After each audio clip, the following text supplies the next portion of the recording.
Hello student, we are discuss about class 6 math. Previous class में rectangle के बारे में पढ़े थे, आज एरिया के बारे में पढ़ेंगे।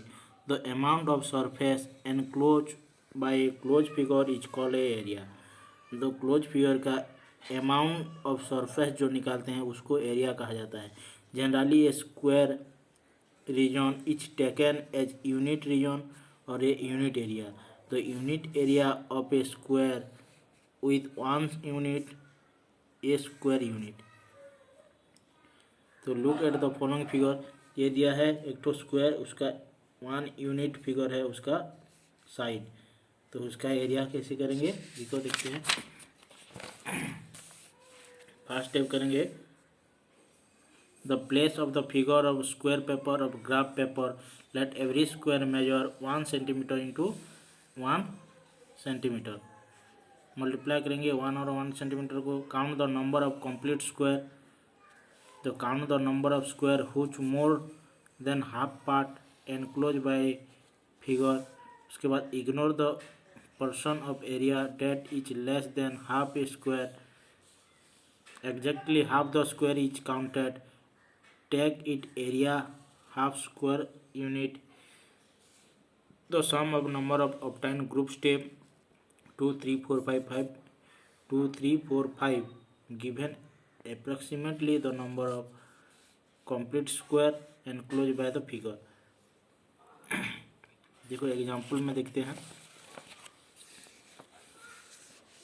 देखो एक ठो फुल स्क्वायर दिया है 9, तो area cover bye figure is 9 into 1 square centimeter, तो 9 स्क्वायर सेंटीमीटर होगा उसका एरिया। फुल स्क्वायर 10 होने से 10 into 1 square centimetre 10 square centimeter होगा। फुल स्क्वायर 4 ठो और हाफ स्क्वायर 4 ठो होने से एरिया कितना होगा 4 into 1 4 into half square centimeter 4 into 2 equal to 6 square centimeter होगा। ऐसे करके हम एरिया उसका निकालेंगे। तो उसके बाद देखो ये और एक तो फुल स्क्वायर 3 है, मोर देन हाफ स्क्वायर 3 है, हाफ स्क्वायर 2 है, तो 3 into 1 plus 2 into 1 by half square centimeter, 3 plus 1 square centimeter equal to 7 square centimeter. ऐसे करके हम करते हैं। आगे देखते हैं। ये एक तो एग्जाम्पल देखो।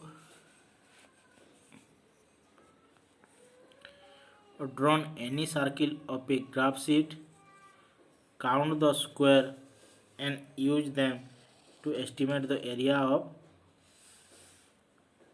Circle region. इस ये पिक्चर में इसके एरिया कहाँ है। और draw an circle graph sheet where every square measure 1 centimeter into 1 centimeter. ये जो स्क्वायर 1 सेंटीमीटर इंटू 1 सेंटीमीटर हुआ है, ये 1 सेंटीमीटर, ये 1 सेंटीमीटर, इसी करके कितने तो स्क्वायर है देखेंगे। द फुल स्क्वायर 1, तो more than half fill square 4, half fill square 2,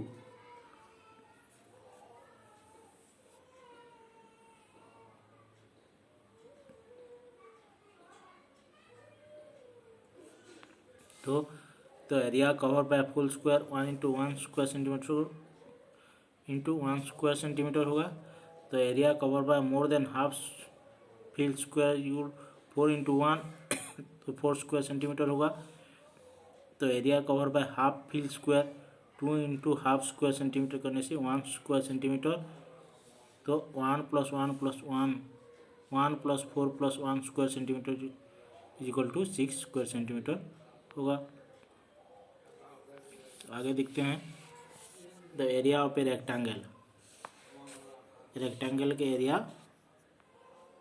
कैसे करेंगे। Consider the rectangle length 7 centimeter and breadth 6 centimeter. ये एक तो रेक्टेंगल दिया है, उसका लेंथ 6 सेंटीमीटर, उसका breadth 7 centimeter. Divide the rectangle into square 1 side 1 cent. ये इसको स्क्वायर में डिवाइड किया गया है और ये स्क्वायर एक तो का साइड 1 सेंटीमीटर है। by drawing the line segment as shown in the figure. We observe the rectangle is divided into 42 square side of 1 centimeter. ये जो बना गया है ये रेक्टेंगल को 42 टू स्क्वायर में डिवाइड किया गया है. तो यहाँ एरिया इज इक्वल टू क्या हुआ, length and breadth of square unit. The area of a rectangle 42 square centimeter होगा. 6 इंटू 7 स्क्वायर सेंटीमीटर करने से 42 स्क्वायर सेंटीमीटर होगा. आगे एरिया ऑफ ए स्क्वायर क्या होता है. In case of a square all the 4 side are equal. Length into breadth होने से the area of a square side into side और साइड स्क्वायर यूनिट. एक तो स्क्वायर का चारों साइड इक्वल होता है तो length is equal to breadth होता है तो उसका एरिया क्या होता है, साइड इंटू साइड और साइड स्क्वायर यूनिट होता है. एक तो एग्जांपल में देखते हैं. देखो ये दिया है 4 सेंटीमीटर और 5 सेंटीमीटर का एक तो दिया है और find the area of a rectangle which side are. एक तो रेक्टेंगल का साइड दिया है उसका एरिया निकालने के लिए कहा है. तो length of a rectangle 4 centimeter, breadth 5 centimeter, area length into breadth. तो 4 इंटू 5 करने से 20 स्क्वायर सेंटीमीटर. ये ऐसे ये सब होगा.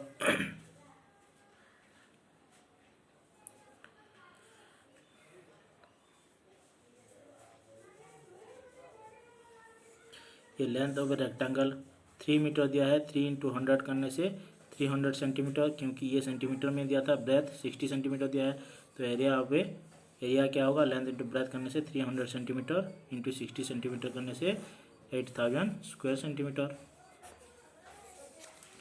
उसके आगे एरिया ऑफ ए स्क्वायर उसका साइड दिया है 20 सेंटीमीटर, क्योंकि एक तो स्क्वायर का चारों साइड सेम है तो area side of a square 20 centimetre दिया है. एरिया साइड स्क्वायर तो 20 स्क्वायर होने से 400 स्क्वायर सेंटीमीटर.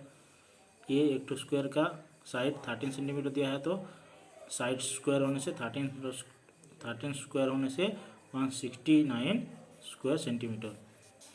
तो ऐसे करके क्या स्क्वायर का भी एरिया हम निकाल सकते हैं. और एक तो एग्जाम्पल देखो.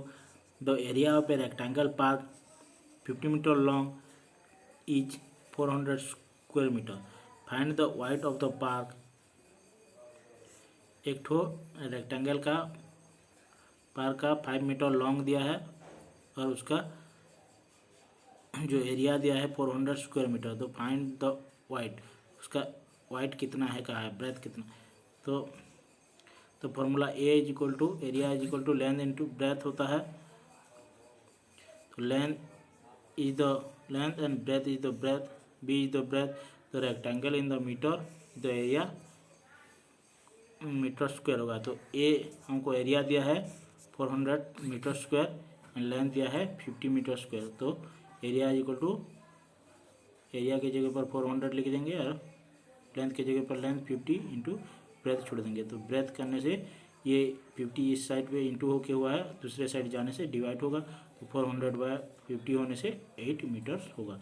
तो उसका ब्रेथ कितना होगा, रेक्टेंगल का ब्रेथ 8 मीटर होगा. तो आज के लिए बस इतना. Thank you.